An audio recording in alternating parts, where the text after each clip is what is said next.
হরে কৃষ্ণ। আজকে অবশ্যই শুভ পরমা একাদশী মাহাত্ম্য শ্রবণ করুন। মহারাজ যুধিষ্ঠির বললেন, হে কৃষ্ণ, পুরুষোত্তম মাসে কৃষ্ণপক্ষে একাদশীর নাম কি এবং এর বিধি বা কি? দয়া করে আমাকে বলুন। শ্রীকৃষ্ণ বললেন, হে যুধিষ্ঠির, সুখ ভোগ মুক্তি আনন্দ প্রদানকারী পবিত্র এবং পাপ নাশিনী এই একাদশীর নাম পরমা। পূর্বে বর্ণিত একাদশী বিধি অনুসারেই এই ব্রত পালন করা কর্তব্য।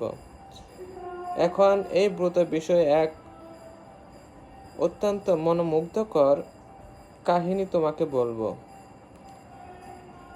কাম্পিল্য নগরে মুনি ঋষিদের কাছে আমি তা শুনেছিলাম। কাম্পিল্য নগরে সুমেধা নামে এক ব্রাহ্মণ